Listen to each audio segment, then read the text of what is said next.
लगभग 600 वर्ष पहला भारतीय समाज अनेक बुराईओथी ग्रस्त हतो। ते समये रैदास जेवा समाज सुधारक संतोनो प्रादुर्भाव थयो। रैदासनो जन्म विक्रम संवत 1433 में महासुद पूनमना दिवसे काशीमां चर्मकार कुळमां थयो हतो। તેમના પિતાનું નામ રઘુ અને માતાનું નામ ગુરવિન્યા હતું। રૈદાસે સાધુ સંતોની સંગતિથી પર્યાપ્ત વ્યવહારિક જ્ઞાન પ્રાપ્ત કર્યું હતું। પગરખા બનાવવાનું કામ તેમનો પૈતૃક વ્યવસાય હતો અને તેમણે આને સહર્ષ અપનાવ્યો। તે તેમની સમયાનુપાલનની પ્રવૃત્તિ તથા મધુર વ્યવહારને કારણે તેમના સંપર્કમાં આવનાર લોકો પણ બહુ પ્રસન્ન રહેતા હતા। રૈદાસના સમયમાં સ્વામી રામાનંદ કાશીના પ્રતિષ્ઠિત સંત હતા। રૈદાસ તેમની શિષ્ય મંડળીમાં મહત્વપૂર્ણ સદસ્ય હતા। પ્રારંભથી જ રૈદાસ બહુ પરોપકારી તથા દયાળુ હતા અને બીજાની સહાયતા કરવી એ તેમનો સ્વભાવ બની ગયો હતો। સાધુ સંતોની સહાયતા કરવામાં તેમને વિશેષ આનંદ મળતો હતો। તેઓ તેમને પ્રાય મૂલ્ય લીધા વગર પગરખા ભેટ આપતા હતા। તેમના સ્વભાવને કારણે તેમના માતા પિતા તેમનાથી અપ્રસન્ન રહેતા હતા। અમુક સમય બાદ તેમણે રૈદાસ તથા તેમની પત્નીને પોતાના ઘરથી અલગ કરી દીધા। રૈદાસે પાડોશમાં જ પોતાની માટે એક અલગ ઝૂંપડી બનાવી। તત્પરતાથી પોતાના વ્યવસાયનું કામ કરતા હતા અને શેષ સમય ઈશ્વર ભજન તથા સાધુ સંતોના સત્સંગમાં વ્યતીત કરતા હતા। તેમના નામ પરથી જ ગુજરાતના ચર્મકાર करनार लोको रोहित तरीके ओळखाय छे। संत कवि रैदास, रोहिदास अथवा रविदास ते महान संतोमां अग्रणी हता। जेमणे पोतानी रचनाओना माध्यमथी समाजमां व्यापक बुराईओने दूर करवानुं महत्वपूर्ण योगदान कर्युं। एमनी रचनाओनी विशेषता लोकवाणीनो अद्वितीय प्रयोग रह्यो छे, जेनाथी जनमानस पर एनो अमिट प्रभाव पड़े छे।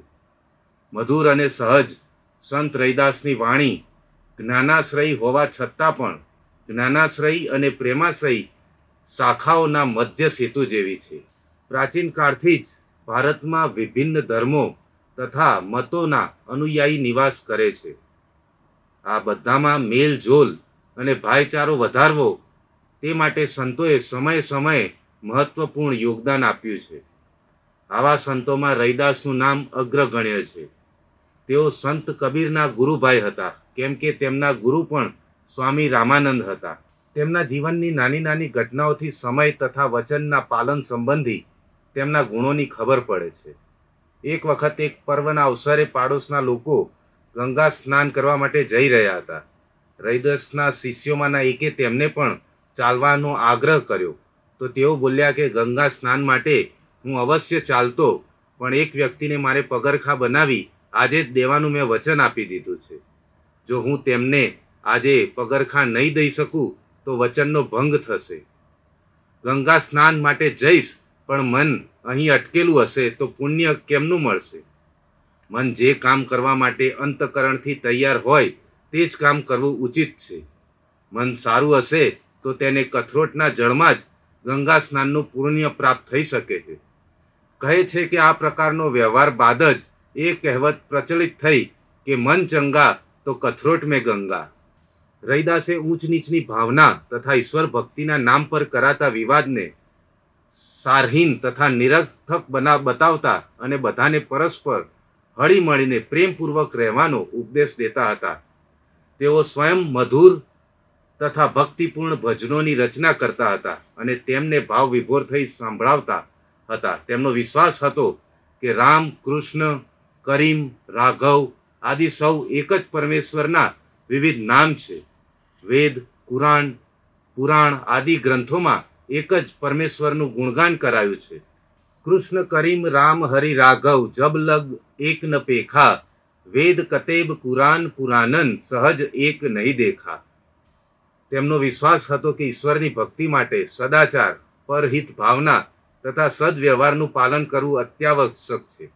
अभिमान त्यागी अन्य के साथे व्यवहार करा अने विनम्रता तथा शिष्टताना गुणोना विकास करवा पर तेमणे बहु जोर दीधुं हतुं।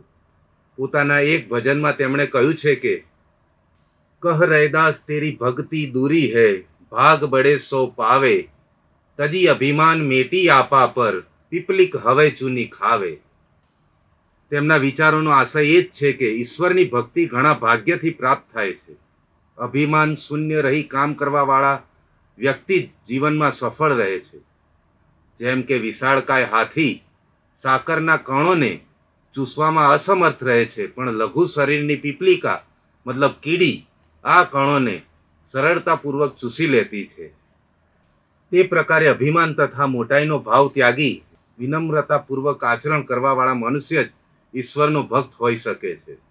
રૈદાસની વાણી ભક્તિની સચ્ચી ભાવના, સમાજના વ્યાપક હિતની કામના તથા માનવ પ્રેમથી ઓતપ્રોત હોય છે. એ માટે તેમના શ્રોતાઓના મન પર ઊંડો પ્રભાવ પડતો હતો. તેમના ભજનો તથા ઉપદેશોથી લોકોને એવી શિક્ષા મળતી હતી કે જેનાથી તેમની શંકાઓનું સંતોષજનક સમાધાન થઈ જતું હતું અને લોકો સ્વયં તેમના અનુયાયી બની જતા હતા. તેમની વાણીનો એટલો વ્યાપક પ્રભાવ પડતો કે સમાજના બધા વર્ગોના લોકો તેમના પ્રતિ શ્રદ્ધાળુ બની ગયા. કહેવાય છે કે મીરાબાઈ તેમની ભક્તિથી, ભાવનાથી ખૂબ પ્રભાવિત થઈ ગયા અને તેમના શિષ્યા બની ગયા. વર્ણાસબ અભિમાન તજી પદરજ બંધ હિજાસુ કી, સંદેહ ગ્રંથિ ખંડન નિપન બાની વિમુલ રૈદાસ કી. આજે પણ સંત રવિદાસના ઉપદેશ સમાજના કલ્યાણ તથા ઉત્થાન માટે અત્યધિક મહત્વપૂર્ણ છે. તેમણે પોતાના આચરણ તથા વ્યવહારથી એ પ્રમાણિત કરી દીધું હતું કે મનુષ્ય પોતાના જન્મ તથા વ્યવસાયને આધારે મહાન નથી હોતો. વિચારોની શ્રેષ્ઠતા, સમાજના હિતની ભાવનાથી પ્રેરિત કાર્ય તથા સદવ્યવહાર જેવા ગુણ જ મનુષ્યને મહાન બનાવવામાં સહાયક હોય છે. આ જ ગુણોને કારણે સંત રવિદાસે પોતાના સમયના સમાજમાં અત્યાધિક સન્માન મેળવ્યું હતું અને આજે આ જ કારણે આજે પણ લોકો તેઓને શ્રદ્ધાપૂર્વક સ્મરણ કરે છે. સંત રવિદાસની જન્મજયંતિની આ દિવસે આપ સર્વને હાર્દિક શુભેચ્છાઓ. સનાતની હિન્દુ પરંપરા એના પ્રખર હિમાયતી અને વિધર્મીઓ દ્વારા અનેક વખત જેને યાતનાઓ આપી પણ તેમ છતાંય સનાતનને એક તશુભાર નહીં છોડનાર અને એમની કલમે એ શબ્દો લખાયા કે વેદ ધર્મ છોડું નહીં, કોશિશ કરો હજાર, તિલ તિલ કાટો ચાહે ગોદો અંગ કટાર. તમે જેટલા અત્યાચાર કરવા હોય એટલા કરો, પણ હું મારા રામને નહીં છોડું, હું મારા સનાતનને નહીં છોડું. એવી આલેખ જગાવનાર મહાત્મા સંત રવિદાસજીની 645મી જન્મ જયંતિએ આપ સૌને હૃદયના ભાવ સાથે ખૂબ ખૂબ શુભેચ્છાઓ, खूब खूब शुभकामनाओं, खूब खूब शुभेच्छाओं. संतों के संत, सबके संत रविदास जयंती निमित्ते સૌને હાર્દિક શુભેચ્છાઓ. ભારતીય બંધારણના મૂલ્યો, સ્વતંત્રતા, સમતા અને બંધુતાના પ્રખર હિમાયતી અને ભક્તિ આંદોલનના આધ્યાત્મિક સંત પૂજ્ય સંત રવિદાસજીની જન્મજયંતિની આપ સર્વે ने हार्दिक शुभेच्छा. तो व्हाट्सएप, ट्विटर, फेसबुक, इंस्टा जहाँ भी आपका अकाउंट है, इसे शेयर बटन के द्वारा वहाँ पर शेयर करें.